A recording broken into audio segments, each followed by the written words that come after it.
Yona yuko wapi? Yona yuko wapi? Yona huyu hapa alikuwa likizo. Kiufupi niseme kwamba nichukue fursa hii kwanza kumpongeza Rais wa Jamhuri ya Muungano wa Tanzania Daktari Samia Suluhu Hassan kwa kazi kubwa ambayo yeye binafsi anaifanya ya kuwahudumia Watanzania. Na dhahiri shahiri ukweli umeweza kuonekana ya kwamba ndani ya miaka minne rais wetu Samia Suluhu Hassan amefanya kazi iliyotukuka. Amefanya kazi kubwa kama alivyozungumza Yona katika kipindi kilichopita. Tumeona ni namna gani Rais Samia alivyoiangazia miradi ya kimkakati. Tumeona bwawa la Mwalimu Nyerere, Rais Samia ni namna gani ameweza kulisimamia. Tukiangalia mkakati ama mradi wa kimkakati SGR, tumeona wote tumekuwa mashahidi. Tukiangalia daraja la Kigogo Busisi, wote tumekuwa mashahidi. Na mwendo kasi wengine wengi tumekuwa mashahidi, na manufaa waliopata vijana ama niseme 10% zile zinazokwenda kwa wananchi, ambapo vijana, wakina mama na makundi maalum kwa maana kwamba walemavu wameweza kupata faida kubwa sana. Na katika hii mikopo zamani ilikuwa miaka mwisho 35, lakini sasa hivi Yona nimeona kwamba imeongezewa mpaka 40 na 45. Naona ni jambo ambalo mama ameweza kuangalia, ni kwamba hata miaka 45 unakuta na yeye tayari ameshakuwa na msongo wa mawazo ni namna gani ataweza kujiokoa kimaisha. Lakini Rais Samia akaona hapana, hawa watu lazima awagusie na aweze kuwafikia. Watu tunapoazimisha ama tunapompongeza Rais Samia kwa miaka minne ya utendaji wake kazi, hatubahatishi na wala si uchawa kama unavyofikiriwa.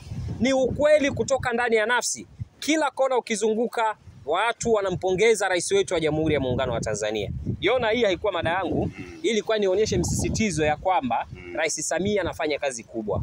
Lakini mimi leo hii nataka nigusie jambo dogo sana. Nitamwachia Yona malizie, maana leo hatuna dakika nyingi. Ni siku yetu ya furaha ya kuweza kusherekea miaka minne ya rais wetu wa Jamhuri ya Muungano wa Tanzania. Ndio maana ndugu yangu umemwona amevaa hapa t-shirt ya mama kabisa. Na mimi hapa ndugu zangu wale wa Kalamu wamenipa kofia, wale ndugu zetu wa Kalamu, viongozi wa kiimani wale wametupa kofia Kalamu ya Samia naongea. Wamenipa kofia, na mimi nitafutie kalamu ya Samia. Nitawaambia wakupatie na wewe vile vile.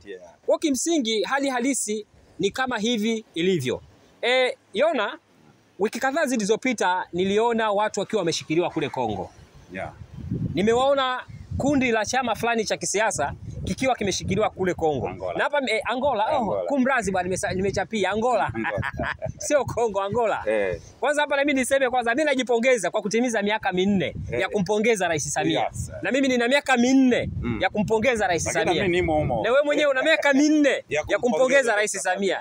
Kwa hiyo anavyotimiza kila miaka na sisi tuna jukumu la kuweza kumpongeza. Bwana Yona, kule Angola kuna kundi la viongozi fulani waliokula tone. Tone lile ni tone la damu. Maana pesa ya mtu ni sawasawa na damu. Mtu anatafuta pesa kwa jasho lake, ama tone la jasho. Nitumie kauli nzuri. Tone la jasho limesababisha watu wazuiwe Angola. Watu wameanzisha mradi wao ndani ya chama chao ili wasife wakiwa maskini. Mimi naamini ya kwamba kuna mtu mmoja aliniambia hizi pesa target kubwa ni kwa ajili ya kwenda kuwasimamisha mawakala kwenye zoezi hili la uandikishaji. Lakini baada ya kuona mkakati huu kwamba pesa hizi zisiende, akaendelea kushindilia no reform, no election, ili mradi zile pesa zikatumike kule Angola. Na tumeona klipu ya mjomba anapigiwa mziki akiwa anafurahi kule Angola na wazungu. Inamaanisha kwamba zile pesa za tone zinafanya kazi za kula viongozi wa Chadema. Na jambo ambalo limenisikitisha Yona, nimejaribu kupitia tangazo la Chadema. Ni tangazo ambalo limenipa masikitiko makubwa sana. Tangazo lolote huwa linakuwa na mlengo halisi. Limetengenezwa tangazo la tone, ndio maana na Watanzania nawaambia, jaribuni kuamka, jaribuni kuzinduka, muangalie Chadema ni namna gani wanavyowachapa pesa. Nikiwa na maana kuu moja, mimi ni mtaalamu, nimesomea mambo ya habari na pia nina utaalamu wa mambo ya matangazo. Tunapozungumzia tangazo, thimu ya tangazo linatakiwa lilenge kitu kinachotakiwa. Lakini tangazo la Chadema lilichokuja kunishangaza, limelenga mapenzi, limelenga starehe. Haiwezekani tangazo la chama linakwenda kutengeneza eti tangazo la watu wanaoana, tangazo la watu wanakula bata. Na lile tangazo nina imani limetumia sio chini ya milioni 20 mpaka milioni 30 kwa uchacho kwenye utengenezaji. Na hizi pesa zote Chadema kipindi Mboya naacha Chadema haikuwa na pesa. Nasikia ilibakiwa na milioni 5 tu kwenye akaunti. Kutoka bilioni 2. Kutoka bilioni 2. Unaona? nasikia Mbowe alichota pesa zote zikabaka milioni ngapi? Milioni 5. Kwenye milioni 5 wakaanzisha mikakati ya kuchangisha IMO, wakaja na hiyo tone wakaunganisha na IMO. Kwa zile pesa zimeenda kutengenezea tangazo baada ya kuwajali wanachama wa Chadema. Hichi kitu kimenisikitisha na ninawazindua wanachadema. Hizo pesa zenu mnazozitumia ni mara 100 mkajiwekeze, mkafanye vitu vya msingi kuliko kuilaumu serikali ajira. Wakati Tanzania wananchi pesa wanazo, wanazichangia vyama vya kisiasa, ambapo pesa hizo wanakwenda kuzitumia watu wachache kwa manufaa yao wao binafsi, kwa sababu ukiangalia tangazo halina mlengwa wa tangazo wala chama la kisiasa. Yani laiti kama ungekuwa nataka mawazo, wangetutafuta sisi tukawapa mawazo ambayo ingewapa pesa zaidi. Lakini tangazo hili tangazo la starehe. Kwa mtu ambaye ameshiba imani, haijalishi ni imani gani, hawezi kuchangia lile tangazo. Hawezi. Tunaona tangazo limeweka mapombe. Lina mapombe, dini zote hazitambui pombe. Yani wanawake wamekaa kiasara, watu wanakumbatiana, watu wanabaguana vimini. Naona ili tangazo kweli. Unaweza kuta rudi nyuma kidogo. Unaweza kuta ni harusi ya Mnyika ile. Mimi na imani amekata tangazo. Mimi na imani kwamba nitaharusi ya Lema. Nikiana Lema anaoa upya. Maana mke wake si hayupo. Inawezekana anaoa. Kwa mimi kwa upande wangu mimi ufupi nilikuwa na hayo tu, nilikuwa nataka niwasaniwe tu wananchi, malizia mwenzangu kwa yale ambayo unayaona. Sio hapa kidogo. Mimi bahati nzuri. Hawa ni tofauti na ninyi. Hawa wasanii mimi na wafahamu. Hawa Chadema. Mimi nawafahamu in and out. Ujue hao wenzetu wamepata chance ya kutafutia hela. Yaani wamempambana, wamemtoa Mbowe kala. Kaondoka. Sasa na wenyewe wanatafuta hela. Hawa jamaa ni ukiangalia huyu Lissu ni mtafuta hela siku nyingi. Ujue watu wengi hawamfahamu, wanajua ni wengine wanafikiri mzalendo. Lakini Lissu kwa tamaa ya hela, alimuoa mtoto wa mwizi wa madini. Sawa? Pale Nyamongo pale Nyamongo kulikuwa na mzee mmoja ambaye ni tajiri wa madini. Yaani anachota migodini pale. Kwa hiyo mtoto wake ndio ameolewa na Lissu, Alicia Magabe. Huyu aliyoko Ubelgiji. Huyo ndio mtoto. Na ndio maana unasikia Lissu na Heche wanaitana mtu na shemeji yake. Sawa, Lissu kaoa Mkuria. Sawa? Kwa hiyo Lissu ni mtafuta hela.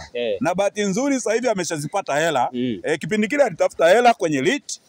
Ikampelekea madhara yale unayaona, amepigwa risasi.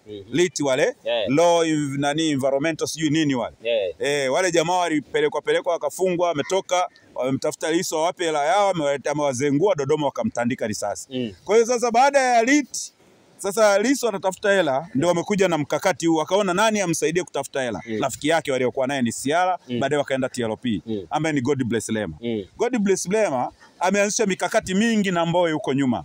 Ameanzisha mkakati wa Chadema Trust Foundation, wakapiga hela, akauawa diwani Lwena kule Ifakara kama unakumbuka, na Morogoro alikuwa na shamba pale na matrekta yakapotea kule. Wakaanzisha Chadema Digital, wakapiga hela. Wameanzisha mikakati mingi sana, na ile mkakati gani ule mwingine wa mwisho wakapiga hela. Sasa hivi wamekuja na mkakati wa tone. Sasa wanajidai kuongea kizalendo. Unajua hawa jamaa utapeli wa Tanzania wamesha, ndio maana unaona hata kama wanapata hela lakini ni kidogo. Yani Mwijaku yule, Mwijaku, unamfahamu Mwijaku yule? Na Baba Levo walifanya ndani ya saa moja wakapata zaidi ya milioni ngapi? Milioni 900. Yani walikuwa mkakati wa ile hela wale GSM Foundation walikuwa wanataka milioni 500 kusaidia wale watoto wenye kifundo. Sawa? Ambaye kama mnakumbuka rais wa Yanga alishatolea mfano Steven Gerrard, aliyekuwa mchezaji wa Liverpool. Alikuwa na kifundo lakini alipona, baadaye akaja mcheza mpira mkubwa sana hapa duniani. Kwa hiyo GSM akaona ni vizuri yale magonjwa ya watoto ya kifundo ayatibu kupitia GSM Foundation. Kwa hiyo akasema aanzishe harambee. Akaanzisha pale, akamuita Baba Levo na Mwijaku. Yani wale jamaa Baba Levo na Mwijaku ili ugundua wana akili. Sawa? Wamekaa ndani ya saa moja, wamefanikiwa kuchanga zaidi ya milioni 900 kutoka milioni 500. Sasa hawa jamaa wa tone pamoja ni wezi. Lakini wameshindwa kufikisha milioni 200 mpaka leo ni miezi. Kwa sababu kwa nikwambie mambo anayofanya Mama Samia, Dr. Samia huko kijijini, watu wanayaona. Kwa hiyo watu mambo ya kuwadanganya na huruma, sijui unajidai wewe ni mzalendo, watu wamekataa, watu hawataki. Na ndio maana ngoja wanaanza ziara kesho sijui lini, wanaanzia Nyasa. Utaona wataanza kusomba watu kwenye mabasi. Na sasa hivi sisi tuwaambieni, tunatuma watu wetu kule. Kalamu, nenda uambie na wale wa Kalamu watusaidie. Tutume kalamu ya Mama Samia. Tuende pale Nyasa tuweke watu wetu pale. Wafotoe, utaona wanabeba watu kwenye magari. Mimi nakwambia. Na watu tumeshawapeleka kule, wanawasubiri, wakifika tunafotoa picha. Tunaonyesha Watanzania, jamani matapeli sio kama kipindi cha Dr. Slaa. Akisimama watu wanakuja. Kwa hiyo huyu watu wanaongea vita no election nini. Ndio maana wameenda Angola kule wakafukuzwa kwa sababu MPLA kile chama chama tawala MPLA kile cha Angola. Kinajua hawa jamaa walikuwa wanaenda kujifunza kwenye vile vyama vya UNITA, vile vyama vya Savimbi yule wa porini. Wale wameenda si nani huyu nani Omo yule. Unamjua Omo? Amesema kwamba amejitoa kwenye maridhiano. Sasa hivi ni kupelekana mpera. Sasa wameenda kule kutaka kwenda UNITA kujifunza sijui mbinu, wanajifunza mbinu gani kwa Tanzania. Hivi wa Tanzania hao wanaotaka amani wanamuona rais wao anafanya. Mimi nimeenda vijijini ndugu yangu. Mimi nimetembea vijijini. Nimezunguka. Nimechoka.